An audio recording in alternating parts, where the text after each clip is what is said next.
ایک جوان شیر اس کی طرف دھاڑتا ہوا آیا۔ شروعات سے ہی یہ واضح ہے کہ اس بات میں خدا کی مرضی شامل نہیں ہے۔ اس نے شیر کو گزرتے ہوئے نہیں دیکھا، گویا خدا اسے خبردار کرتے ہوئے کہہ رہا ہو، خبردار، خطرہ تیرے سر پر منڈلا رہا ہے، لیکن وہ یہ نہ سمجھا اور اپنی الہی آواز کی پرواہ نہ کی۔ تو ایک خدا کی قوم کا ہے، تجھے بیاہ کر کے اپنی بیوی سے تعلق نہیں جوڑنا، تو خدا کے لوگوں کو فلسطینیوں کے ہاتھ سے رہائی دے گا۔ تو ایک فلسطینی عورت کو اپنی باہوں میں نہیں بھر سکتا۔ یہ ایک شروعات ہی سے غلط فیصلہ تھا، اور اسے خدا کی حفاظتی نگاہ یا خدا کی پیش بینی کہتے ہیں۔ وہ الہی رکاوٹیں جو ہماری راہ میں داخل ہو جاتی ہیں، رکاوٹیں، اور یہ خدا کی رحم دلی ہے کہ وہ ہمارے ساتھ بہت بار ایسا کرتا ہے۔ سمسون کو اس ہدایت کو سمجھنا چاہیے تھا، لیکن افسوس، وہ اسی راہ پر جانا چاہتا تھا۔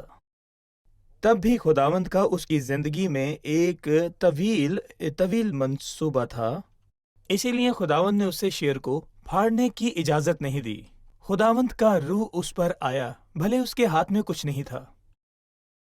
اس نے اسے ایک بکری کی مانند پھاڑ ڈالا، اور اس لاش کے اندر سے شہد نکلا جو برائی اور ہماری غلطیوں پر فضل کی فتح مندی ظاہر کرتا ہے۔ لیکن ایسا کتنی مرتبہ ہوا ہے کہ شیر کی لاش میں سے شہد نکلا ہو؟ صرف ایک ہی بار۔ کیا اس بات کو دیکھتے ہوئے کیا مجھے اسی راہ سے گزرنا چاہیے جس پر ایک شیر بیٹھا ہو؟ یہ بہتوں کے لیے ایک ہدایت ہے۔ اگر مجھے لگتا ہے کہ خدا کسی بات کی اجازت نہیں دے رہا، وہ مجھے خبردار کر رہا ہے کہ میں کچھ غلط نہ کر بیٹھوں۔ ڈاکٹر محیب، آپ نے مجھے آزمائش میں ڈال دیا ہے۔ کبھی کبھار ہم ان الہی رکاوٹوں کو غلط سمجھتے ہیں۔ الہی رکاوٹیں نہیں، میں انہیں الہی رکاوٹیں ہی کہنا چاہوں گا۔ مثلاً خداوند نے اس شیر کو بھیجا تاکہ سمسون اس راہ سے نہ گزرے، پر ہو سکتا ہے سمسون نے اسے ایک ایسا پہاڑ جانا ہو جس پر ایمان سے قدم رکھنے کی ضرورت ہے۔ مطلب کبھی کبھار ہم ان رکاوٹوں کا غلط مطلب لیتے ہیں، اور یہ سمجھنے کے بجائے کہ وہ خداوند کی طرف سے ہیں اور وہ ہمیں غلط راہ پر چلنے سے روک رہا ہے، ہم سمجھنے لگتے ہیں کہ یہ مشکلات ہمارے لیے آزمائشیں ہیں جن پر ہم ایمان سے غالب آئیں گے۔ ہم ان دونوں باتوں میں فرق کیسے کر سکتے ہیں کہ یہ رکاوٹ خداوند نے خبردار کرنے کو ڈالی ہیں اور یہ ایمان کی ایک آزمائش ہے؟ دراصل اس میں روحانی سمجھ خداوند کی قربت میں بار بار غور کرنے کی ضرورت ہے کہ جب میں ایسی عجیب صورتحال سے گزر رہا ہوں تو خداوند سے پوچھنے کی اور اس کی آواز سننے کی مجھے ضرورت ہے، اور وہی کرنے پر مجھے بضد نہیں رہنا۔ اگر سمسون نے ایک لمحے کے لیے بھی سوچا ہوتا اور خداوند سے پوچھا ہوتا کہ آیا وہ اس شادی کے حق میں ہے اور اسے برکت دیتا، اور کیا وہ اس کے آنے والے گھرانہ کو برکت دے گا، اور کیا وہ اس میں آرام پائے گا، تو یقیناً خداوند اس کو واضح طور پر جواب دیتا۔ اس کے ساتھ ساتھ الہی احکامات بھی واضح ہیں۔ جب خداوند راہ میں کسی رکاوٹ کو لاتا ہے تو اس کا مطلب یہ ہے کہ یہاں رکنا ہے۔ پہلا کام جو مجھے کرنا چاہیے وہ یہ ہے کہ مجھے جداؤن کی طرح جا کر خدا سے پوچھنا ہے، جیسے ہم نے پہلے کہا۔ جب جداؤن اپنی تسلی کرنا چاہتا تھا تو اس نے خدا سے پوچھا کہ یہ میں درست سمجھ ہے؟ سکتا ہوں کہ یہ رکاوٹ خداوند کی طرف سے ہے اور وہ اس کام کی اجازت نہیں دیتا، یا یہ ایمان کی ایک آزمائش ہے اور خداوند میرا ساتھ دے گا کہ اگر اس پر میں غالب دیکھوں آ کہ راہ بند ہے تو مجھے خدا سے پوچھنا صحیح۔ چاہیے۔ بھائی محیب، کیا ضیافت کا اختتام سمسون اور اس کی دلہن کے گھرانے اور عزیزوں کی لڑائی سے ہوا اور اس نے اپنی بیوی کو اپنے ایک رفیق کے ساتھ چھوڑ دیا؟ مہربانی سے ہمیں بتائیے کہ خدا کا ایک بندہ کس طرح اپنی بیوی کو چھوڑ کر اسے اپنے کسی دوست کو دے سکتا ہے؟ سیمسن کا چلن یہاں ایک لا ابالی شخص کا سا ہے، اور وہ اپنے واسطے لڑ رہا تھا تاکہ خداوند یا اس کے لوگوں کے واسطے اس کی اپنی دلہن کے گھر میں 7 دن کی ضیافت تیار کی جائے، اور یہ اس وقت کی روایت تھی کہ دلہا ضیافت کا انتظام کرے، اور دلہن کے سب عزیز وہاں موجود تھے، اور سب فلسطی۔ میں سوچ رہا ہوں کہ وہ کس طرح ان بت پرستوں کے درمیان 7 دن تک رہا جو خداوند کے لوگوں کے دشمن تھے، اور ان کے لیے ضیافت تیار کی 7 دن تک۔ یہ ظاہر ہے کہ وہ ایک دوستانہ طبیعت رکھنے والا شخص تھا اور انہیں خوش کرنا چاہتا تھا، سو اس نے ان سے ایک پہلی پوچھی اور ان میں ایک مقابلہ کروایا۔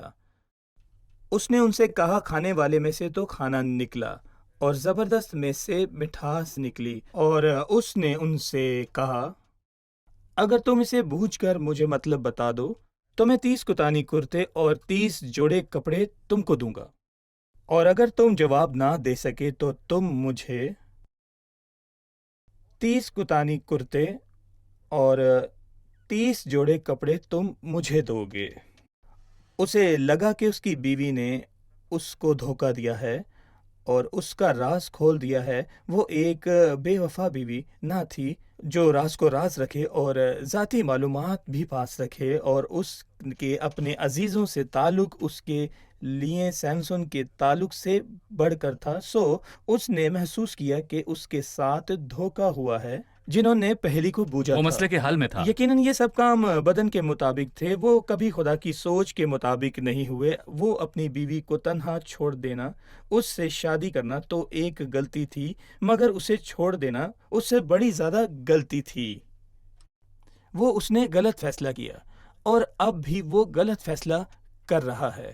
بھائی محیب، لیکن اس کے بعد وہ اسے واپس لانے کو وہ گیا۔ اسے واپس لانے کو گیا، یہ نہ جانتے ہوئے کہ وہ اس کے دوست کو دے دی گئی ہے، کیونکہ یہ سب کام بدن کی مرضی سے کیے گئے۔ بھائی ایاد، میں یہاں پر کچھ کہنا چاہوں گا۔ جب بھائی نے فلسطینیوں کی بات کی تو اس کا مطلب یہ نہیں کہ وہ ہمارے دشمن ہیں۔ بنی اسرائیل کلام میں ان لوگوں کو پیش کرتے ہیں جو خدا ان کی عبادت کرتے ہیں، اور فلسطین لوگوں کو جو بت پرستی کرتے ہیں، سو یہ پرانے عہد نامے کی بات جی ہے۔ وہ جو خدا کے پرانے عہد مخالف نامے ہیں۔ لیکن آج اسرائیلیوں اور فلسطینیوں کے درمیان بہت سے سچے ایماندار ہیں جن سے ہم محبت رکھتے ہیں۔ صحیح۔ بھائی صفوات، ہمیں یہ بتائیں کہ جب سمسون اپنی بیوی سے ملنے کو گیا اور اس نے دیکھا کہ وہ اس کے دوست کو دے دی گئی ہے تو اس کا رد عمل کیا تھا؟ یقیناً جیسا کہ آپ نے کہا کہ ایسا کیا ہوا کہ اسے اپنی بیوی یاد آئی اور وہ اس کے پاس گیا۔ غالباً اس کے اور اس کی بیوی کے درمیان کوئی قریبی تعلق نہیں تھا، لیکن جیسا بائبل کہتی ہے جنہیں خدا نے جوڑا انہیں کوئی جدا نہ کرے۔ لیکن سمسون اپنی بیوی کے پاس واپس آیا کیونکہ اسے اس کی ضرورت تھی۔ لیکن میں کہنا چاہوں گا کہ شادی شدہ زندگی کوئی جنسی تعلق نہیں بلکہ یہ ایک زندگی ہے، اور میری شریک حیات اور میری دوست ہے اور میری پیاری ہے۔ میرے ہر سفر میں وہ میری ہم سفر ہے، اور میرے ہر اچھے برے وقت میں وہ میرے ساتھ ہے، اور ہم بات کرتے ہیں، ہم دونوں ایک ساتھ دعا کرتے ہیں اور چرچ کی میٹنگز بھی اٹینڈ کرتے ہیں، ہم خدا کا کام بھی ایک ساتھ کرتے ہیں۔ وہ اپنی بیوی کے پاس اپنی ضرورت کے جی تحت ہاں، کیا۔ بالکل صحیح۔ اسے اس کی ضرورت تھی جو اسے اس کے پاس لے صحیح۔ آئی۔ جب اسے اس کی بیوی نہ ملی تو اس نے خدا کے بندوں جیسا سلوک نہ کیا۔ یقیناً اس نے خدا کے بندوں جیسا برتاؤ نہ کیا۔ وہ بدلہ اپنے مفاد کے لیے لے رہا تھا اور اس نے ہولناک لڑائی کی تھی۔ اپنے وقار کے لیے۔ جی یقیناً، اور وہ 300 لومڑیوں کو لے آیا، اور میں یہ کہوں گا کہ اس نے ایک بہت ہی ہولناک کام کیا۔ میں نہیں جانتا کہ وہ 300 لومڑیوں کو کیسے پکڑ سکتا ہے اور ان کی دموں کو کاٹ کر انہیں ملا کر آگ لگا سکتا ہے۔ اس نے ان کے ساتھ ایسا کیوں کیا؟ اس نے مشلوں میں آگ لگائی اور پھر اس نے فلسطینیوں کی کھڑی فصل میں لومڑیوں کو چھوڑ دیا، اور میں بتانا چاہوں گا کہ یقیناً ہر لومڑی مختلف سمت میں بھاگی اور اسی طرح آگ چاروں طرف پھیل گئی اور ان کی کھڑی فصلیں تباہ ہو گئی تھیں، اور اس سے گھر، کھیت اور کھلیان سب کچھ جل گیا۔ ایسا انتقام کوئی عام انسان نہیں لے سکتا۔ یہاں میں کہوں گا کہ خداوند ہماری مدد کرے کہ ہم اپنے رد عمل پر غور کریں، کہ جب ہم دیکھیں کہ ہم میں انتقام کی آگ سلگ رہی ہے تو ہمیں غور کرنا ہے کہ ہم کچھ غلط نہ کر گزریں۔ اس کے بعد فلسطی اور مرنا چاہتے تھے، اور اس نے اپنے بھائیوں کے ساتھ جو یہودا کے تھے ایک معاہدہ کیا کہ وہ اسے باندھ کر فلسطینیوں کے ہاتھ میں دیں تاکہ وہ آگے کو نقصان نہ پہنچائے۔ انہوں نے اسے باندھ دیا، اور جب فلسطی اس سے ملنے کو آئے تو جو رسیاں اس کے بازوؤں پر آگ سے جلے ہوئے سن کی مانند ہو گئیں، وہ انتقام لینا چاہتا تھا۔ اس کے سامنے گدھے کے جبڑے کی نئی ہڈی کے سوا اور کچھ نہ تھا، اور اس سے اس نے ان کے 1000 لوگوں کو، اور ہم دیکھتے ہیں کہ سمسون پھر سے اپنی تقدیس کو برباد کر رہا ہے اور خداوند کے سب قوانین توڑ رہا ہے۔ اس کا ذاتی مفاد تحریک دیتا تھا، وہ اپنے لیے لڑتا ہے، اور یقیناً ایسے کاموں سے خداوند کو جلال ہرگز نہیں ملتا۔ میں اور یہاں خداوند پر کی روح سے مہنے دان میں جو سورہ اور ہستال کے درمیان تحقیق دینے لگی، لیکن اس کا بدن اسے مخالف سمت میں کھینچنے لگا، اور جب تک وہ صحیح مقام پر تھا خداوند کی روح اسے تحریک دیتی رہی، لیکن جب اس کے فلسطینیوں کے ہاں جانے کے بعد اس کا بدن اسے تحریک دینے لگا۔ اب میں 16ویں باب کی پہلی 8 آیات پڑھنا چاہوں گا، پھر ہم وقفے کے بعد مہمانوں کے سوالات کے ساتھ حاضر ہوں گے۔ پھر سمسون غزہ کو گیا، وہاں اس نے ایک کسبی دیکھی اور اس کے پاس گیا، اور غزہ کے لوگوں کو خبر ہوئی کہ سمسون یہاں آیا ہے۔ انہوں نے اسے گھیر لیا اور ساری رات شہر کے پھاٹک پر اس کی گھات میں بیٹھے رہے، پر رات بھر چپ چاپ رہے اور کہا کہ صبح کو روشنی ہوتے ہی ہم اسے مار ڈالیں گے۔ اور سمسون آدھی رات تک لیٹا رہا، اور آدھی رات کو اٹھ کر شہر کے پھاٹک کے دونوں پلوں اور دونوں بازوؤں کو پکڑ کر بینڈے سمیت اکھاڑ لیا، اور ان کو اپنے کندھوں پر رکھ کر اس پہاڑ کی چوٹی پر جو حبرون کے سامنے ہے لے گیا۔ ناظرین، ایک وقفے کے بعد ہم آپ سے دوبارہ ملتے ہیں۔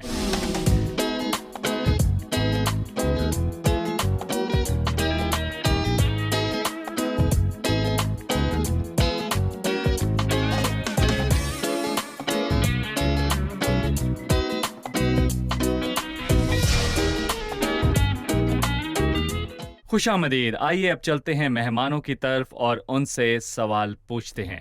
جی، آپ کا سوال ہے، پوچھیے۔ ہم جاننا چاہیں گے سمسون کو کہاں سے ٹھوکر لگی اور وہ گرنے لگا تاکہ ہم خبردار رہیں۔ جی بھائی محیب، سمسون کو کب ٹھوکر لگی تاکہ ہم خبردار رہیں؟ دراصل جسمانی طاقت کے باوجود سمسون کا خاصہ تھی، وہ بدن کی خواہشات اور شہوت کے آگے بڑا کمزور تھا۔ وہ خود کو ہر روز پیار کرتا اور اپنی خواہشات کی تکمیل کرتا، اور اسے خود کو نہ کہنا پسند نہیں تھا۔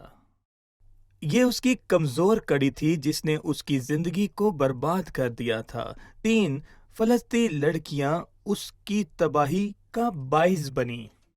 اس نے اس پہلی لڑکی سے بیاہ کیا جسے اس نے تمنت میں دیکھا۔ وہ شادی شدہ تھی، حالانکہ خداوند نے اس کی اجازت نہیں دی تھی۔ دوسری عورت ایک کسبی تھی جسے اس نے غزہ میں دیکھا۔ افسوس، جب میں اس کی کہانی پڑھتا ہوں تو سوچتا ہوں کہ وہ کہاں جا رہا تھا، کہ کیا کر رہا تھا۔ وہ کیا کر رہا تھا؟ وہ یہ اچھی طرح سے جانتا تھا کہ وہ کہاں جا رہا تھا اور وہ کیا کر رہا تھا، اور اس نے خدا کا خوف نہ کیا۔ اور یہ ایک بڑی سنجیدہ بات ہے۔ وہ اچھی طرح جانتا تھا کہ وہ کس کے پاس جا رہا ہے اور وہ کیا کرنے والا ہے۔ جب ایک نذیر اسرائیل کے نادانوں میں سے ایک کی مانند ہو جائے تو یہ واقعہ ایک شرمناک بات ہے کہ اس جوان شخص کو کبھی خدا کی روح تحریک دیا کرتی تھی۔ جب پہلی بار وہ غزہ کو گیا، وہ اپنے قدموں پر چل کر گیا اپنی مرضی سے، لیکن بعد ازاں ہم دیکھتے ہیں فلسطینیوں نے اس کی آنکھیں نکال دیں۔ وہ اسے غزہ کو لے کر آئے، اور حیرت انگیز بات یہ ہے کہ اس وقت تک خداوند کی روح اس کے ساتھ تھی اور اسے نہ چھوڑا تھا۔ اس کی شرمناک اور ہولناک غلطیوں کے باوجود بھی ایک گیت کے بول ہیں کہ میں اس سے انکار نہیں کرتا کہ میں نے بہت بار تجھے دھوکہ دیا۔ میں اس سے انکار نہیں کرتا، اس سے انکار نہیں کرتا۔ میں تیرے بنا بزدل اور کمزور ہوں۔ میں بہت زیادہ کمزور ہو جاتا ہوں۔ جب میں تیری راہوں سے بھٹکتا ہوں تو تیرا دائنا ہاتھ مجھے گھیر لیتا ہے، اور در حقیقت بار بار کی غلطیوں سے آپ کا زمین پتھر ہو جاتا ہے، تو اس کا ضمیر مردہ ہونا شروع ہو جاتا ہے، اور وہ پہلے سے بڑھ کر ہولناک غلطیاں کرنے لگتا ہے۔ بالکل یہی کچھ سمسون کے ساتھ بھی ہوا، لیکن خداوند اس کے ساتھ تھا۔ اور آدھی رات کے وقت وہ اٹھا جب فلسطینیوں نے اس جگہ کو گھیر رکھا تھا، اور انہوں نے کہا ہم صبح ہوتے ہی اسے مار ڈالیں گے۔ لیکن آدھی رات کو اٹھ کر شہر کے پھاٹک کے دونوں پلو اور دونوں بازوؤں کو پکڑ کر بنڈے سمیت اکھاڑ لیا، اور ان کو اپنے کندھوں پر رکھ کر پہاڑی کی چوٹی پر لے گیا۔ سورا کی وادی میں بہترین اور معیاری پاکستان پائے جاتے ہیں، اور یہاں ہم پہلی مرتبہ پڑھتے ہیں کہ اسے ایک عورت سے عشق ہو گیا۔ وہ صرف اپنے بدن کی تکمیل کر رہا تھا، وہ اس پر فرفتہ تھا۔ تیسری مرتبہ وہ واقعی اس عورت کے عشق میں گرفتار تھا۔ اس عورت سے اس کا تعلق کافی دیر تک رہا۔ بھائی صفوات، بھائی محیب نے دلیلہ کی طرف